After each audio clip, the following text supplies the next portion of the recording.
Let's get some game picks here. Vikings won this first matchup, but they are without Kirk Cousins here now on the COVID-19 reserve list. So, JJ, what do you got in Lambeau on Sunday night? You know, the last time the Vikings and the Packers played, I said, man, Packers all day in this one, man, and the Vikings got after them. It's a division game, Rhett. The Vikings play Aaron Rodgers very good. Coach Zim, he plays Aaron Rodgers very good. No Kirk Cousins. That's a problem. I got the Packers in this one, 31-28. It's at the crib. It's at the casa. It's going to be a little cold. Aaron Rodgers at home is phenomenal. He never loses at the house. So I got the Packers in this one, man. It's going to be a close one still with the backup quarterback in there, I believe, because it's a division game. But I like the Packers in this one. JJ, I don't think this is going to be close. I got the Packers 34-17. I'm being nice because there's Justin Jefferson and Dalvin Cook. I've seen Sean Mannion play a couple of games in this league. Aaron Rodgers is not making a mistake right now, JJ. You can't get him to make a mistake. And I think that's what this game will come down to ultimately. The Packers just don't make critical mistakes, and I think Sean Mannion is perfectly capable of doing it. I like the Packers. Yeah, I'm with you on that. We're going to go unanimous on the Packers here. I actually had the score a little bit closer if Kirk Cousins was in there at quarterback. No Adam Thielen for the Vikings as well. So I feel like this could either be an Aaron Rodgers 4-touchdown game as he continues his MVP candidacy, or we could see A.J. Dillon and Aaron Jones go off on the ground against this 28th-ranked Vikings rush defense. So all Packers here on TA. Let's move to game number 2 that we are picking here. It is an NFC East clash between the Eagles and the Washington football team from Landover, Maryland here. The Eagles rushed for 238 yards a couple of weeks ago in this Week 15 matchup between these two teams. But the league's leading rushing attack here, JJ, is going to be without Miles Sanders. So he got in this one. Yeah, but still, Red, I got the Eagles in this one, 28-24. Fly, Eagles, fly, because that's what they've been doing, man. They've been playing very good football, and it starts with the rushing attack, but the defense has been playing lights out as well, Red. This defense is taking the ball away. They are getting after the opposing offense. The defense is playing big time, and then you just account for the legs of Jalen. Man, Jalen's making plays with his legs. I don't care if Scott's back there, Sanders is back there. This O-line is moving people out of the way they running the football. I like the Eagles in this one. JJ, this is easy. I don't need a lot of analysis here. Birds win this one 24-21. I played a lot of these games when I was with the Eagles. It's usually a 3-point game, but the Eagles are running themselves right to the playoff. And they'll run behind Jordan Mailata and Dickerson and Lane Johnson. No matter if it's Boston Scott or Jordan Howard, whoever's running it, this is a good football team right now.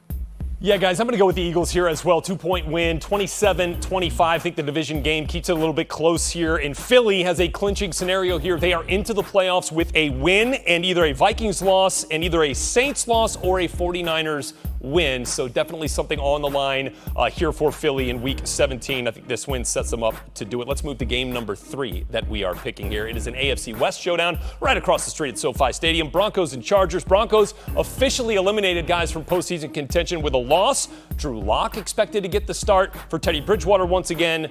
And the Chargers, they don't have a clinching scenario here, but they need a win to stay alive. JJ, who you got? I got the Chargers. This one's easy. You guys, they just lost to the Houston Texans. It's time to bounce back and win a game. You at home. I got the Chargers in this one, and I got them 21-17. Come on, Chargers. Come on. I've got, it's time to bolt up, JJ. I'm with the Chargers here, 20-16. I think it'll be close. Denver statistically still has the best defense in football. I think some of those guys felt spurned by not making the Pro Bowl like Justin Simmons and, Patrick Surtain. I think they have something to play for sure. But I like the Chargers 2016.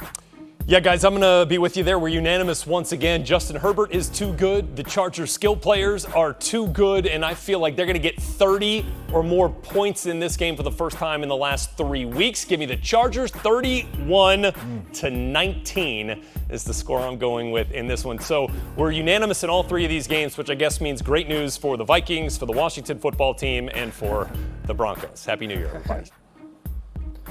I got the Brownies in this one. I like Baker and the Brownies in this one. I got it 25-21. I think it'll be close. Like I pick all the division games, very close, hard fought. But I think Cleveland makes one more play than the Pittsburgh Steelers do, and they find themselves winning this ball game right here. I like Cleveland.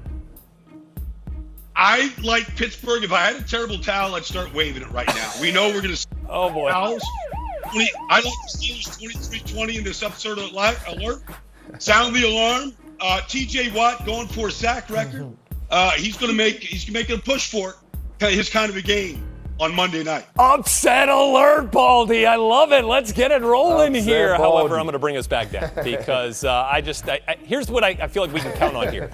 Some Myles Garrett pressures, some T.J. Watt pressures, some Nick Chubb rushing yards, and not a whole lot through the air. So I'm going to go at a close one here, but Browns get the win 17-16. And with that, let's take a look at your AFC playoff picture as it stands right now. Tennessee Titans with a win over the Dolphins Sunday can clinch the AFC South division for a second straight year. Even then, the Colts could clinch a wild card spot with a win over the Raiders, while a loss for Vegas could eliminate them. A few other things would have to happen as well. So with that, let's look at this game here. Colts and Raiders. I was a little early on my pick, right. Spoiler alert. But I got the Colts in this one. I got the Colts 35-24 in this one. I like them at home, man.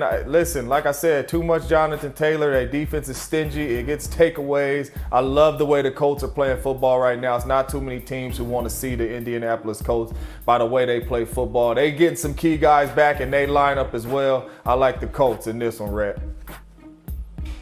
JJ, I like the Colts as well. I like them 24-20 in this game. They proved something last week on Christmas night against the Arizona Cardinals playing without Darius Leonard. His backup, EJ Speed, steps up, leads the team in tackles. The offensive guards were out. Matt Pryor stepped in, didn't really notice a big difference. This team is well coached. They're deep, and I think that leads them to victory 24-20.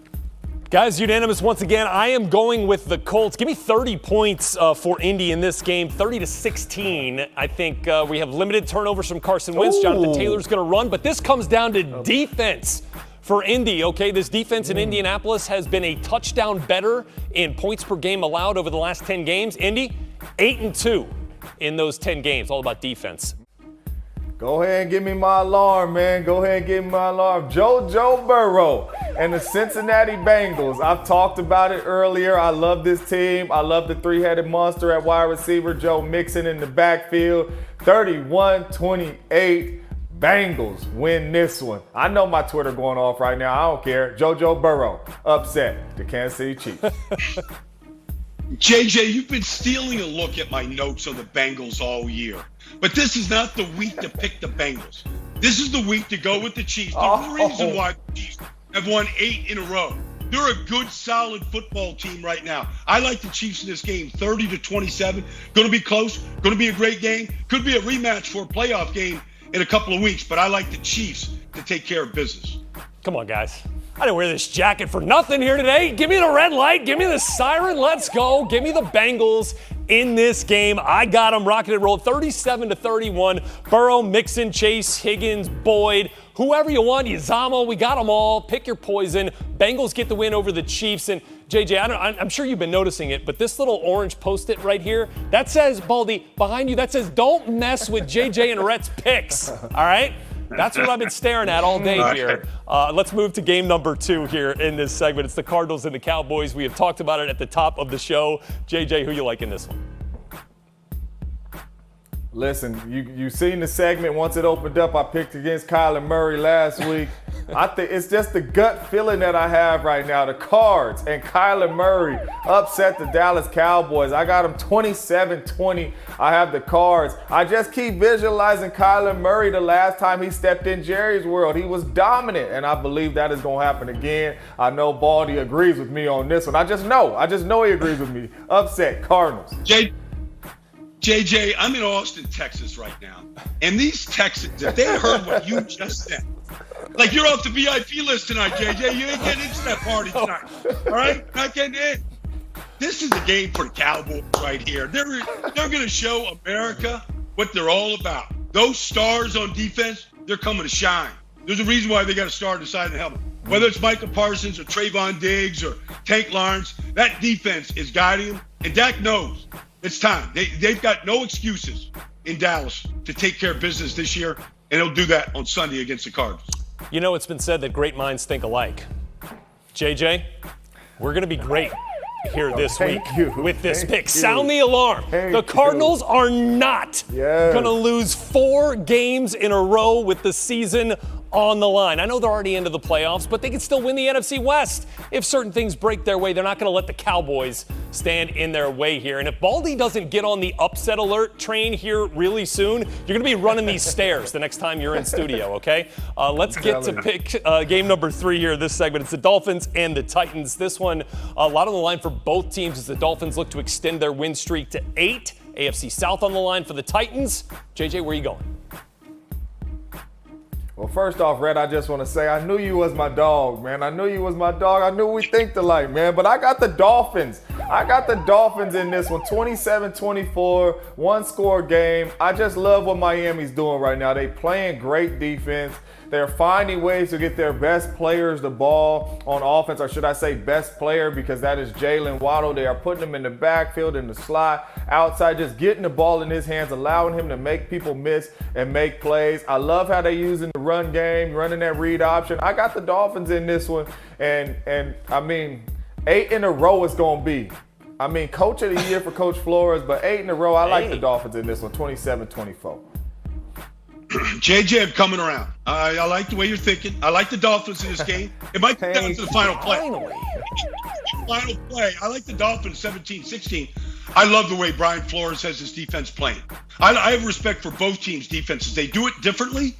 Tennessee versus Miami, but the way Miami is playing, I haven't seen a quarterback figure out what they're doing on third down yet. Maybe Tannehill and AJ can do that this weekend, but I haven't seen a team figure out their conundrum. I'm going with the Dolphins.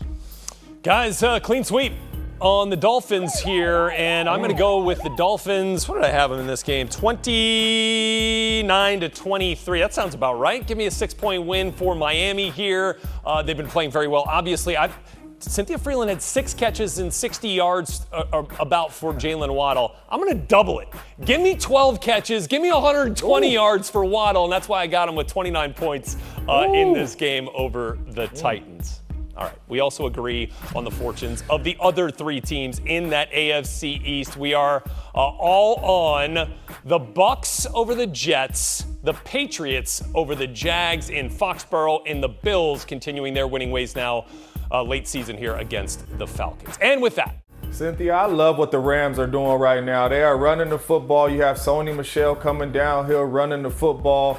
But they are finding themselves on the defensive side of the ball. We know Aaron Donald is a phenom, but they are stingy on the defensive side of the ball. I mean, for Matthew Stafford to turn it over 3 times and for them still to dominate that ball game against the Vikings, I love what the Rams are doing. I got the Rams in this one, 34-21. Just too much of the Rams defense. I think they get a couple takeaways and win this ball game. Ooh, you have a higher score than me, but I have the same margin. I have 26-23 in this matchup because when I look at this defense, meaning the Ravens defense, I think this is a defense that is really vulnerable. They've allowed a 400-yard passer not just once, but 4 times. So I think this is a bad matchup for them, and I think this is an opportunity for Cooper Kupp to maybe make his case about why he should be the MVP, or maybe he'll let some other guys score like Odell Beckham Jr. or maybe even Van Jefferson. All right, now let's look at this other one. Will the 49ers be able to pull off a victory in a must-win game if they're having Trey Lance under center, if they're forced to not use their starter in Jimmy Garoppolo?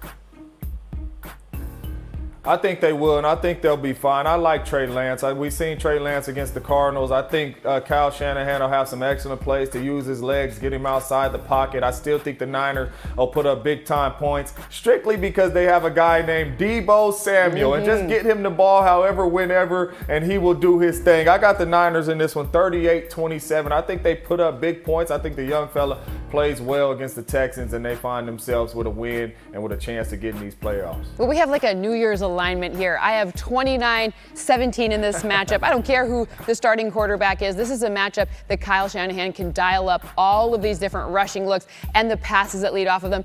I'm with you on Deebo Samuel. I think he could score a rushing touchdown against a defense who've given up the 3rd most rushing yards to wide receivers so far this season. So I love it that we're aligned. Happy New Year's, guys. All right, back here with you on TA. Some other game picks here for you. Me and JJ on the Lions in an upset of the Seahawks. We're all on the Saints despite their quarterback issues and a win over the Panthers. And we've all got the Bears getting a dub